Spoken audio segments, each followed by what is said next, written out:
मंगल Dhillon channel एक ऐसा channel जो आपका जीवन बदल सकता है, जैसे अब तक बहुतों का जीवन बदल चुका है। मंगल ढिल्लोन चैनल। नमस्कार, आदाब, सत श्री अकाल। धन गुरु नानक, धन निरंकार, धन गुरु रामदास जी महाराज, धन गुरु ग्रंथ साहब जी महाराज, धन गुरु गोविंद सिंह जी महाराज, धन बाबा श्री चंद जी महाराज, धन गुरु पिता ओमकारा जी महाराज, धन सभी धर्मों के संत, महापुरुष, अवतार, पीर, पैगंबर और प्रॉफिट साहिबान। गुरु प्रेमियों, रब भगवान से मेरी बातें, माई कन्वर्सेशंस विद गॉड, रब नाल मेरी गल्लां, इस श्रृंखला में ये एपिसोड नंबर 98 होगा, 98। हमारे ये सिलसिला काफी लंबा चला। जो नए लोग जुड़े हैं, जिन्हें यकीन नहीं है, मैं थोड़ा सा ये रिपीट करना चाहूंगा कि एक ईश्वरीय शक्ति, अदृश्य शक्ति ने ईश्वर के दरबार से, जिसने कहा कि वो ईश्वर का अंश है, मेरे साथ संपर्क किया, मेरा मार्गदर्शन किया, मेरे तमाम सवालों के जवाब दिए। मैंने हर मुमकिन कोशिश की पता लगाने की कि ये कोई बाबा है जिसके पास शक्तियां हैं, लेकिन अंत में उन्होंने मुझे संतुष्ट किया कि ना उनका शरीर था, न उनका कोई आश्रम है, और उनकी आयु भी हजारों साल की आयु है। मतलब उन्होंने इशारा मुझे किया था कि क्या बताऊं, तू कितने जीरो लगाएगा 80 के साथ में। अब वो 8000 साल हो सकती है, 8 लाख हो सकती है, वो जाने या ईश्वर जाने। तो ये एक अनुभव मेरे साथ हुआ। ऐसे नहीं कि ये अनुभव अचानक हो गया। मैं फिल्म इंडस्ट्री का भाग रहा हूं, हिस्सा रहा हूं। बहुत साल मैंने फिल्में, टेलीविजन सीरियल्स, कमर्शियल वॉइसिंग, बहुत कुछ किया है। लेकिन मेरे अच्छे कर्म थे पिछले जन्मों के, तो उसकी वजह से कृपा हुई। जब वो समय आया तो धीरे धीरे मन उचाट हुआ इस संसार से, भौतिक संसार से, जो मेटलिस्टिक वर्ल्ड है, उस चकाचौंध की दुनिया से कि ये नकली है। धीरे धीरे झुकाव होने लग गया, और फिर बहुत सारे अनुभव होते होते फिर फाइनली ये अनुभव हुआ जहां पे मैं अभी हूं। ये बंबई से बहुत दूर, पंजाब के एक रिमोट एरिया में कहीं मैं बैठा हुआ हूं, जहां मैंने अपना आश्रम बनाया, मेरा ऑफिस है, जहां मैं रिकॉर्डिंग करके ये अपलोड करता हूं। यहां मैं बहुत आनंद में हूं। तो मुझे इस तरह से जवाब आते थे, मैसेंजर के जरिए रिटन मैसेज आते थे। आईडी कोई नहीं थी, और कहीं कुछ छोड़ नहीं मिलता था, कोई नंबर नहीं था, कुछ नहीं था। और ये भी उन्होंने बताया कि वो कैसे उत्तर देते थे। बाद में जब बहुत पीछे पड़ गया उनके मिन्नत की, खुशामद की कि ये तो बताएं, क्योंकि ये समझ में नहीं आ रहा है। ईश्वर को हम समझ नहीं सकते हैं। ईश्वर के जो करता है, ईश्वर जो उसकी शक्ति है, हम नहीं समझ सकते, और हम समझना चाहते हैं। बुद्धि हमारी छोटी है, बस इसी में उलझे रहते हैं, क्योंकि जब समझ में नहीं आता तो हम नकार देते हैं कि है नहीं। खैर, तो ये बड़ा लंबा सिलसिला चला मेरा, कई महीने। ये जो हमने करीब 97 एपिसोड्स कर लिए हैं, अब ये 98 एपिसोड है। इसमें तमाम, इससे पहले मैं जिक्र करता आ रहा हूं। तो यदि किसी का इंटरेस्ट हो, जो नया जुड़ा हो, पीछे जाके एपिसोड देख सकता है, और फिर भी संतुष्टि ना हो तो हमसे संपर्क कर सकता। हमारे नंबर दिए रहते हैं हर वीडियो में, शुरुआत में भी और अंत में भी। टेलीग्राम नंबर भी है और व्हाट्सएप नंबर भी है। ये कुछ दिनों के बाद में मुझे गुरु पिता ओमकारा जी महाराज, जो उन्होंने मुझे अपना नाम बताया था ओमकारा, लेकिन हम अदब से, आदर से उन्हें गुरु पिता ओमकारा जी महाराज कहने लग गए। तो कुछ दिनों के बाद मुझे उनका उत्तर आया। शुरुआत वो करते थे, हरिओम बेटा, यहां से शुरुआत होती थी। मैं जब कुछ दिन तक उनका उत्तर नहीं आता था तो इंतजार करता रहता था, और कभी ज्यादा लंबा गैप पड़ जाए तो मैं अपसेट हो जाता था, उदास हो जाता था। उनको ये सब पता था। तो ये जो मैसेज आया, और मैं उनकी उम्र के बारे में कई बार जिक्र करता था, डॉक्टर रूपा से, या ऐसे ही खुद सोचता था कि जब शुरुआत में उन्होंने मुझसे कहा था कि मेरी उम्र 80 से ऊपर है और पता नहीं कब चला जाऊंगा, जहां शुरुआत की उन्होंने वार्तालाप मेरे साथ में, तो मुझे लगा कोई बुजुर्ग बाबा है, और फिर मैं जानने लग गया कि इनकी उम्र कितनी होगी, ये पूछना चाहता थे, सवाल चलते थे, उनको सब पता होता था। तो ये जो मुझे उत्तर आया, तो उन्होंने शुरुआत की, 98 नंबर ये एपिसोड है हमारा। ये 2 पेज, कभी 1.5 पेज, कभी 1 पेज, कभी 5, बहुत कम होता था, 5-6 पेज का उत्तर आता था। थोड़ा मोटे फॉन्ट में मैंने उसको प्रिंट किया, मतलब जो मुझे मैसेंजर पे ये मैसेज आए उनको मैंने स्क्रीनशॉट लिए उनके, और स्क्रीनशॉट से फिर मैंने उनके प्रिंट आउट्स लिए। और प्रिंट आउट क्योंकि उसका साइज फॉन्ट का मोटा था, इसलिए वो कई पैराग्राफ्स में जब लिखते थे तो कभी 5-6 पेज, बहुत कम ऐसा हुआ। ये जो मैं आज मैसेज आप लोगों से जो शेयर करने जा रहा हूँ, ये 5-6 पेज का मैसेज था, काफ़ी लंबा। इसमें कुछ जानकारी है जो गोपनीय है, जो हमें हिदायत आती थी कि ये सिर्फ तुम्हारे लिए है, इसको तुमने किसी को नहीं बताना है। तो मैं नहीं बताऊंगा, कम से कम 2.5 पेज वो मैं आप लोगों से शेयर नहीं कर पाऊंगा, क्योंकि मुझे आदेश नहीं, आज्ञा नहीं है। तो ये मैसेज मुझे आया, वही शुरुआत, हरिओम बेटा, मेरे उत्तर की प्रतीक्षा मत किया कर, क्योंकि मैं प्रतीक्षा कर रहा था। मेरे उत्तर की प्रतीक्षा मत किया कर, बार बार मेरी आयु के बारे में पूछता रहता है। अब ये मैं मन में रहता था कि कितनी उम्र होगी उनकी। अब शुरुआत में वार्तालाप के लिए कि कोई इंसान मुझसे राब्ता कायम कर रहा है, तो उसने कह दिया 80 से ऊपर है। बाद में पता चला उनका शरीर भी नहीं है, उनका आश्रम भी नहीं है, अदृश्य रूप में विचरण करते यहां आते हैं। और हमें एहसास कराया, महसूस कराया, मैंने पहले जिक्र किया है, चित्र खींचे, हमारे मोबाइल से फोटो अपने आप खींचने लगता था, और ये उत्तर हमको आए।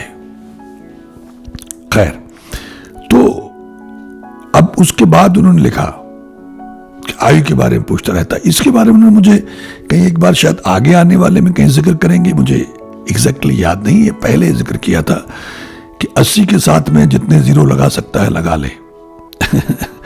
तुझे मालूम है कितने जीरो हैं 80 के साथ में? तो मतलब मैं हिसाब लगाता रहा कितने 1000 साल होंगे या लाख साल होंगे, वो जानते हैं, ईश्वर जाने। खैर, तो उसके आगे उन्होंने लिखा कि अब तूने मुझे याद नहीं करना है, ईश्वर को याद कर। मैं उनको याद करता रहता था, उनके बारे में सोचता रहता था, क्योंकि बहुत ही अद्भुत अनुभव था और बहुत बड़ी कृपा की थी उन्होंने। अपना 3 दिन का तप दे के मेरा मार्गदर्शन किया था। तो मुझे बार बार पहले भी उन्होंने कहा कि भाई मुझे याद नहीं करना है, ईश्वर को याद किया कर। ये एक छोटे से पैराग्राफ में शुरुआत उन्होंने की। मैं ब्रह्मज्ञानियों के बारे में भी उनसे पूछता रहता था। मेरे प्रश्न रहते थे कि बहुत सारे बाबा लोग बैठे हुए हैं, तो अगर इनसे पूछ लें कि जो असली ब्रह्मज्ञानी हैं कहां कहां बैठे हैं, तो वहीं जाए, उनके दर्शन करें, उनके चरण छुएं, उनकी सेवा करें समर्पित भाव से। तो मेरे मन में ऐसी भावना थी, तो मैं उनसे ब्रह्मज्ञानियों के बारे में पूछने का प्रयास करता रहता था। तो नेक्स्ट पैराग्राफ में उन्होंने कहा कि तू ब्रह्मज्ञानियों के बारे में पूछ रहा था, धीरे धीरे तुझे सबका पता मिल जाएगा, जैसे अब तक कुछ का मिल चुका है। मुझे 3-4 जगहों का ऐसे इत्तफाकन पता चला कि वहां जो फला महापुरुष बैठे हुए हैं वो वास्तव में एक ब्रह्मज्ञानी है, पहुंचे हुए हैं। ऐसा मुझे इत्तफाक से कोई ना कोई आदमी आ जाता था और वो मुझे बताता था। कैसे आते थे, कहां से आते थे, ये मेरी समझ से भी बाहर था। लेकिन जब ये वार्तालाप आप पढ़ते हैं, जब मैंने उसको पढ़ा, तो वहां मुझे संकेत मिले कि वो कैसे आते थे। ये लिखने के बाद में कि जैसे कुछ का तुझे पता चल गया है। आज जिस ब्रह्मज्ञानी से मिलने की तुम बात कर रहे थे, मैं डॉक्टर रूपा से बात कर रहा था, उनके जब दर्शन करने जाना तो उन्हें यह मत कहना कि तुम्हारी ईश्वर से सीधी बात हुई है, और न ही मेरे साथ हुई वार्तालाप का बखान करना। आज्ञा नहीं है, मेरी आज्ञा का पालन करना। मेरे बारे में बिल्कुल भी वहां कोई वार्तालाप मत करना, मतलब अंडरलाइन किया उन्होंने। अब ये मुझे अक्सर वो कहते थे कि जब तुम जाओ, और मुझसे रहा नहीं जाता था। मैंने पहले भी शायद एक एपिसोड में या कई जगह और जिक्र किया है। फिर अगले पैराग्राफ में लिखा था कि तुम जब भी किसी सिद्ध पुरुष से मिलने जाओ तो वहां मेरे बारे में बात नहीं करनी है, आज्ञा नहीं है ईश्वर की। मैं जहां भी जाता था तो कोशिश करता था कि मैं उनके बारे में बात ना करूं, लेकिन जैसा मैंने कहा ना कि सबकॉन्शियस में कहीं कुछ रहा होगा मेरे जहन में। अब ये ब्रह्मज्ञानियों के बारे में जब वो मुझे बता रहे थे तो उसमें उन्होंने बीच में यह भी कहा कि उनसे आशीर्वाद लेना, मतलब जब मैं किसी ब्रह्मज्ञानी बाबा को मिलने जाऊं तो उनसे आशीर्वाद लेना, सत्संग करना, दर्शन करना, सब करना, लेकिन मेरे बारे में वार्तालाप मत करना, आज्ञा नहीं है। आगे एक पैराग्राफ में वो लिखते हैं कि अंत में तुम्हें मार्ग मिल जाएगा। अब ये अगेन सांकेतिक भाषा है। अंत में तुम्हें स्वयं ही मार्ग मिल जाएगा, रास्ता मिल जाएगा। ईश्वर के अंश इस धरती पर भक्ति में लीन है। ईश्वर स्वयं ही तुम्हारे पास किसी न किसी को भेज देते हैं, इसलिए मैं बीच में नहीं आ सकता। सब कुछ पहले से सुनिश्चित है, समय आने पर ही सब होगा। अब ये तमाम बातें वो मुझे एक एक करके इशारतन भी बता रहे थे और इसमें काफी कुछ डायरेक्ट भी था। संभवतः अब तुम्हारे सभी प्रश्नों का उत्तर मिल चुका है। मेरे बहुत सारे सवाल थे तो उन सब का तकरीबन मुझे जवाब मिल चुका था। सुखदेव का तुम्हारे पास आना ईश्वर का खेल है। अब ये सुखदेव एक इंजीनियर है, मैंने पहले भी इनका जिक्र किया, ये अब्रॉड सेटल्ड हैं।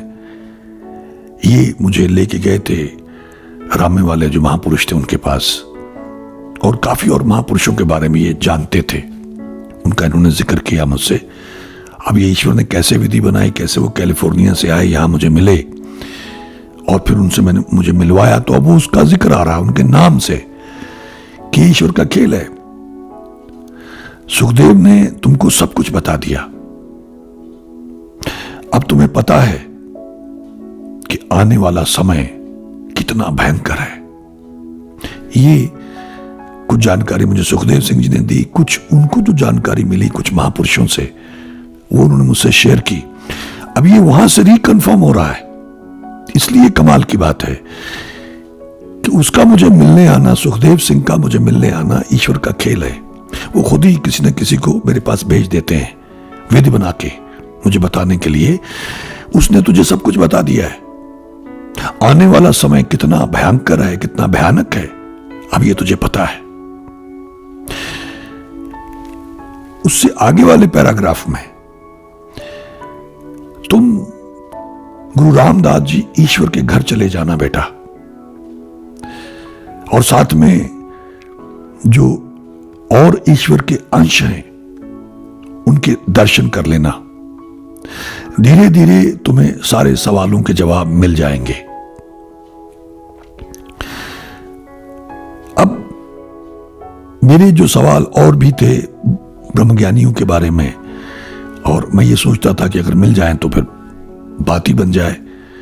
ऐसा तकरीबन सबके मन में होता है जो इस राह पे चलते हैं। तो अब वो उसके बारे में उनका इशारा था कि तुम्हें धीरे धीरे सारे जवाब मिल जाएंगे। मैं हमेशा नेक्स्ट पैराग्राफ में मैं हमेशा तुम्हारे प्रश्नों के उत्तर देने के लिए नहीं आ सकता हूं। अब तुम्हें यह पता चल चुका है कि आने वाला समय कितना भयानक है। मां के परिवार को, ये 2 लाइनें लिख के आगे लिखा हुआ था, मां के परिवार को, मां ये जब मैं महाराजा था उस वक्त जो मेरे राजगुरु थे, जो उनकी पत्नी थी, वो इनकी मां थी। ये इन्होंने पहले जिक्र किया, मैं कुछ एपिसोड में जिक्र कर चुका हूं। अब ये तो हजारों साल पहले की बात है। तो वो हैं अभी, जैसा उन्होंने पहले कहा कि इस बार तुम सब लोग एक ही वक्त में इस संसार में आए हो, मृत्युलोक में। पहले कोई आया, पहले आया, आगे आया, चला गया, सब लोग इकट्ठे नहीं हुए, इसलिए ये विधि बनी। तो उनके बारे में वो मुझे कह रहे हैं कि मां के परिवार को अपने तरीके से समझाने का प्रयास कर, उन सबको नाम जाप से जोड़, नाम जाप पर लगा, उनका भला होगा। ये एक छोटा सा पैराग्राफ। और उसके बाद एक पैराग्राफ में वो कह रहे हैं कि सबको मत बोला कर कि तेरी ईश्वर के साथ में सीधे बात हुई है, संभवतः नहीं हुई है, किंतु यदि तू जब तब करेगा तो ईश्वर दयालु होकर तुझे दर्शन देने आ सकते हैं। ये सब ईश्वर की लीला है, उनकी मर्जी है। इस पैराग्राफ के बाद में फिर आगे जो मैंने पहले जिक्र किया कि मैं शेयर नहीं कर रहा हूं, कुछ ऐसी बातें जो मुझे आज्ञा नहीं है, मुझे मना किया गया है। पहले भी मैंने इसका जिक्र किया था। कुछ चीजें वो कहते थे कि ये तुम्हारे लिए हैं, तुम दोनों के लिए, मेरे लिए और रूपा के लिए, किसी को मत बताना। तो मैं उनकी आज्ञा का पालन करने का भरपूर प्रयास करता हूं कि मेरी हिम्मत नहीं है कि मैं उनके हुक्म से बाहर जाऊं। तो वो मैं आपसे शेयर नहीं करूंगा। तकरीबन 2.5 पेज होंगे, 2.5-3 पेज, 2.25-3 पेज। कुछ ऐसी बातें उन्होंने मुझे बताई। और अंत में जैसे निघासन में हमारे प्रॉब्लम चल रही थी, उन दिनों भी चल रही थी जब ये उत्तर मुझे आए, तो वहां उन्होंने लिखा कि निघासन के कार्यों के लिए अपनी बुद्धि इस्तेमाल कर, सब ठीक होगा ईश्वर कृपा से। हरिओम बेटा, ईश्वर भला करेंगे। ये वैसे तो करीब 5-5.5 पेज का मैसेज था, लेकिन मैंने उसमें से 2.5-3 पेज ही आप लोगों से शेयर किए। Again I come to that point, what is the purpose. एक ये तो क्लियर हो गया कि एक ऐसी शक्ति जो ईश्वर का अंश है, और इस धरती पे बहुत सारे ईश्वर के अंश भक्ति में लीन हैं। मेरे पास जो लोग आए जिन्होंने मुझे इंफॉर्मेशन दी, उनको ईश्वर ने भेजा। ये जो शक्ति आई, जिसकी उम्र का आप अंदाजा नहीं लगा सकते, हजारों साल होंगे, लाखों साल होंगे, अदृश्य रूप में आई, इस तरह से कम्युनिकेट किया और मुझे ये बताया कि यही एक तरीका है, यही एक मार्ग है, रास्ता है तुझसे बातचीत करने का, और कोई रास्ता नहीं है। क्योंकि कहीं मेरी तपस्या कम पड़ गई, नहीं तो मेरे सामने आके मुझे बता सकते थे, लेकिन मेरा तप नहीं था, और तप नहीं था तो मैं उनकी ताब को झेल नहीं सकता था, जैसे उन्होंने मुझे महसूस करवाया मेरे कहने पे। और आप देखिए, बड़ा विचित्रतम तजुर्बा है, अनुभव है कि मुझे कोई बताता नहीं था कुछ। जैसे मैं अपने बेडरूम में गया एक दिन, मैंने उनसे प्रार्थना की थी कि आप मुझे एहसास तो करा सकते हैं अपने होने का कि आप यहाँ आए हुए हैं। तो आप यकीन मानिए, मुझे किसी ने बताया नहीं, ना कोई बोला। मैं अपने बेडरूम में दाखिल हुआ और जो मेरी हालत हुई, मतलब मैं उसको बयान नहीं कर सकता हूं कि आप चमत्कृत हो गए, रोंगटे खड़े हो गए, मैं नीचे लेट गया, रोने लग गया, भाव विवल हो गया, चिल्लाने लग गया, डॉक्टर रूपा को आवाजें लगाने लग गया कि प्रभु जी आए हुए हैं।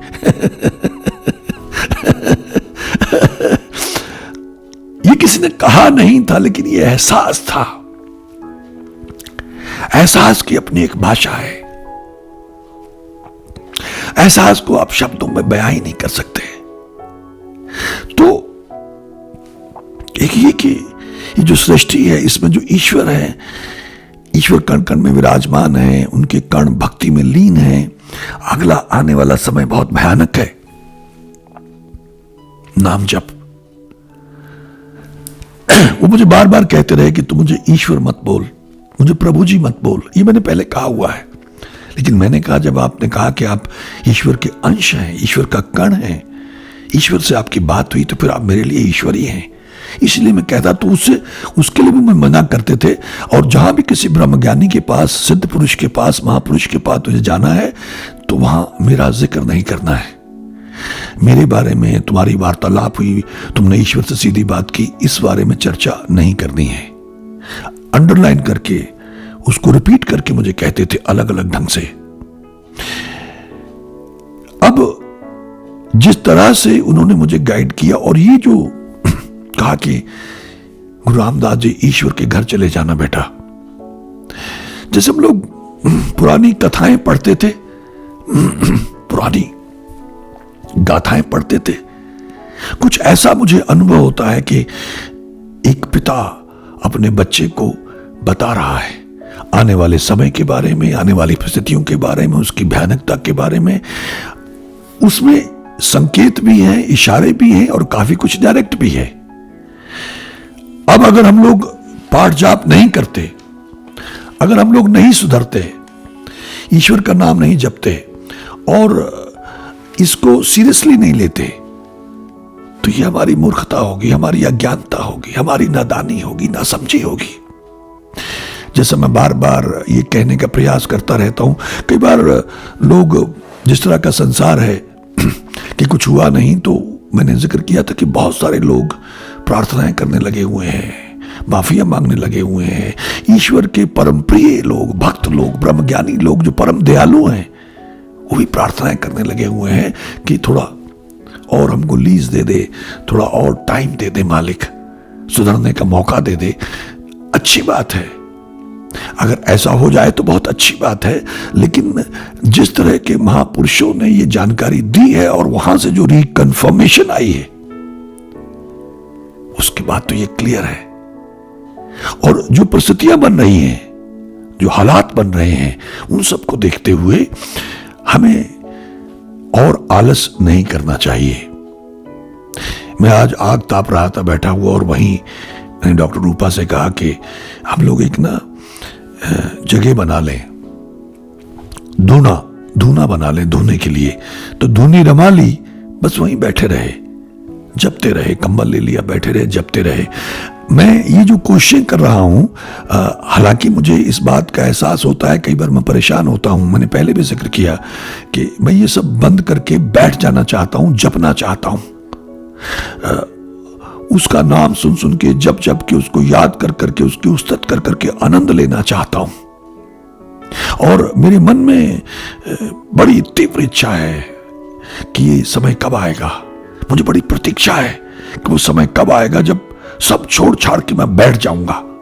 बस बहुत हुआ, अब क्या बातें करनी है, क्या समझाना है किसी को, क्या समझना है, सब कुछ तो क्लियर है। तो ये जो मुझे उन्होंने गाइड किया, मुझे बताया ब्रह्मज्ञानियों के बारे में, ईश्वर के कणों के बारे में, कि वो भक्ति में लीन और समय भयानक, और कैसे सुखदेव सिंह जो बाय प्रोफेशन तो इंजीनियर है, और कैसे वो विधि बना के मेरे पास, ऐसे और बहुत लोग मेरे पास आए और बहुत लोगों से मुझे जोड़ा। तो इनके कहने से वो कंफर्म होता चला गया कि ईश्वर किसी न किसी को तेरे पास भेज देते हैं, या किसी तरह से फोन पे मुझे जोड़ देते हैं। ऐसे कुछ जो ईश्वर के कण हैं, ईश्वर का रूप हो गए हैं, देखिए उनसे मेरी फोन पे बात करवाई गई। मैं दर्शन नहीं कर पाया हूं अभी, लेकिन बहुत सहज रूप उन्होंने मुझसे फोन पे बात की। ये मेरा अहोभाग्य है कि उनसे मेरी बात हुई। उन्होंने पूछा और बोलो बेटा, तो मैंने कहा आपकी आवाज मेरे कानों में पड़ गई, बस यही बहुत बड़ी प्राप्ति है मुझे और क्या चाहिए। मैं और कुछ बोल ही नहीं पाया।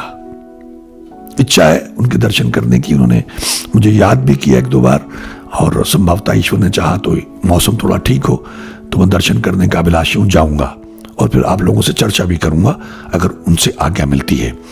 तो आप लोग जीवन के इस पहलू को, ये जो बहुत ही रहस्यमय है, जिसको हम समझ नहीं सकते हैं, हमारी रेंज से, हमारी समझ से बहुत परे की बातें हैं, हमारी बुद्धि से बहुत परे की बातें हैं, उस संसार के विषय में मैं ज्यादा से ज्यादा लोगों को बता के, अपना अनुभव बता के, एक माध्यम बन के उनको प्रेरित करना चाहता हूं कि जितना भी जीवन गया गया, जिस भी कारण गया, जो कुछ भी किया मैंने भी किया, लेकिन आप बचा लो जो बचा सकते हो, जप लो जितना जप सकते हो, कमा लो जितना कमा सकते हो। ये तो फ्री में है, लूट लो। ये संसार झूठा है। तमाम ब्रह्मज्ञानियों ने, गुरु साहिबान ने, संतों ने, अवतारों ने, सबने कहा है, लेकिन हम अपने आप को बहुत विद्वान, बहुत अक्लमंद समझते हैं। हम उनकी बात की तरफ ध्यान नहीं देते, उनके उपदेशों की तरफ ध्यान नहीं देते हैं। तो अगर हमारे पास पढ़ने का समय नहीं है, कहीं जाने का समय नहीं है, तो तुम्हारे फोन में ही है। ये एक अद्भुत अनुभव जिसको बयान नहीं किया जा सकता है। मेरे जैसे निर्गुण को मालिक ने दया करके कृपा की और माध्यम बनाया, आपके फोन में, आपके घर पे, आपके लैपटॉप पे, आपके डेस्कटॉप पे पहुंचा दिया। आप दुनिया के जिस भी कोने में बैठे हुए हैं कि ले सुन ले और उसका अनुसरण करके भवसागर पार हो जा। भवसागर पार होने का यही एक तरीका है। और जैसा मैं बार बार कहता हूं, क्योंकि ये रेफरेंस आज फिर आया कि बेटा अब तुझे पता है आने वाला समय कितना भयानक है। सुखदेव ने तुझे बता दिया, तुझे पता चल चुका है। गुरु रामदास जी ईश्वर के घर हो आना, ये जो प्रार्थनाएं हैं, जब तब कर, ईश्वर तुझे दर्शन देने आएंगे दयाल होकर। ये सारे संकेत हैं। तो आप लोग भी लगे, जुटे, धीरे धीरे कर लें। नहीं भाग्य में है, कर्म ऐसे हैं, मैल इतनी ज्यादा है, तो 5-5 मिनट लगा लें, चंक बना लें। जैसे कुछ डॉक्टर्स कहते हैं थोड़ा थोड़ा खाओ, एकदम ज्यादा मत खाओ। तो थोड़ा थोड़ा करके 5-5 मिनट, 7-7 मिनट, 10-10 मिनट, जो ज्यादा देर बैठ सकते हैं बहुत अच्छी बात है, लेकिन 5-5 मिनट करके ऐसा एक शेड्यूलिंग कर लो। धीरे धीरे सिस्टम बन जाएगा। पता नहीं कितना समय है, तब नहीं जप पाएंगे जब चारों तरफ हाहाकार होगा, कयामत होगी, प्रलय का दृश्य होगा, महामारी होगी, भयानक दृश्य होंगे, अकाल पड़ेगा, अन्न की तकलीफ होगी, हर सुविधा की तकलीफ होगी, चारों तरफ से मार पड़ेगी, ऊपर से नीचे, चारों तरफ से। कुछ इंसान की क्रिएट की हुई प्रॉब्लम्स होंगी हमारे सामने, कुछ कुदरत की, क्योंकि हम गिर गए हैं अपनी करतूतों की वजह से, अपने कृत्यों की वजह से, अपने पाप कर्मों की वजह से, अपनी जो हम उच्छृंखल हो गए हैं, टूट गए हैं मूल से, उस ईश्वर से, उसके नाम से, उसकी आराधना से। तो मूल से जुड़ जाओ भाई, बचाव हो जाएगा। और जो परिस्थितियां आनी है, जो भयानक समय आना है, उसको हैंडल कर पाओगे। ईश्वर सहारा देंगे, प्रोटेक्शन देंगे, बचाव हो जाएगा, परिवार का भी, तुम्हारा भी। उस वक्त अगर आपने अभी से प्रैक्टिस कर ली, अभी से एक सिस्टम बना लिया अपना, सुबह का, रोजमर्रा का, दिन का, रात का एक सिस्टम बना लिया, तो उस अवस्था में भी आप जुड़े रहोगे, जपते रहोगे, प्रोटेक्शन हो जाएगी। चौकिरता हमारे राम कार दुख लगे ना पाई, दुख नहीं लगेगा, हैंडल कर पाओगे, बर्दाश्त कर पाओगे। इतनी कुव्वत आ जाएगी, इतनी शक्ति मिल जाएगी, इतना बड़ा सहारा मिल जाएगा नाम का। इसलिए लगो भाई, मेरी ये प्रार्थना है, करबद्ध प्रार्थना है। अब इस एपिसोड में ये स्पेशली जिक्र आया है, तो मैं ज्यादा एम्फेसाइज कर रहा हूं, ज्यादा अंडरलाइन कर रहा हूं, बार बार दोहरा रहा हूं और कह रहा हूं कि बहुत हुआ, बहुत टाइम हमने जाया कर लिया, खराब कर लिया, अब मत करो, अब चूको मत, वरना पछताना पड़ेगा। मैं तो लगा हुआ हूं, मुझे तो ये भी लगता है कि मैं ज्यादा टाइम इधर लगा रहा हूं, इतना टाइम मैं खुद जपने पे लगाता तो मेरा भला होता। लेकिन कर भला हो, भला भले का भला। अगर इस तरीके से कुछ और लोग जुड़ते हैं, वो जपने लग जाते हैं, जपना कैसे है, क्या गलती नहीं करनी है, किसको क्या जपना है, कैसे ध्यान करना है, ये सारे वीडियोस मैंने डाले हुए, मोटा मोटा लिखा हुआ है टाइटल।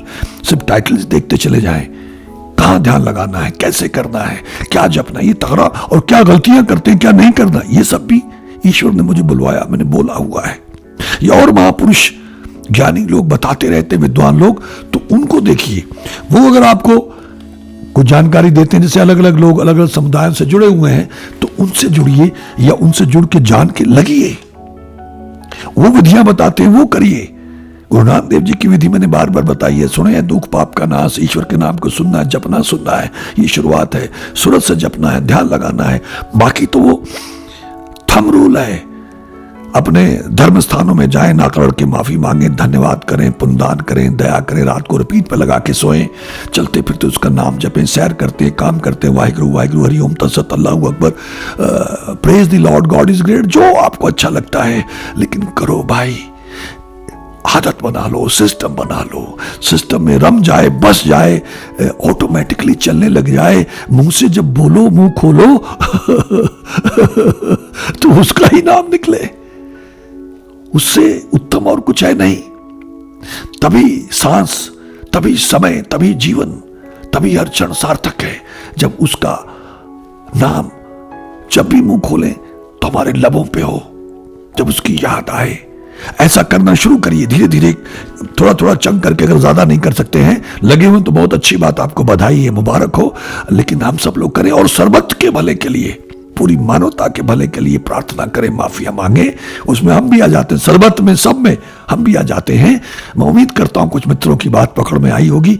और मैं जिस तरह से आग्रह करता हूं, प्रार्थनाएं करता हूं, मिन्नतें करता हूं कि देखना कहीं ये समय जाया मत कर देना। अगर अब नहीं जप पाए, अगर अब आदत नहीं डाली, तो आगे बहुत मुश्किलें पेश आएंगी, फिर पछताओगे, फिर कुछ कर नहीं पाओगे।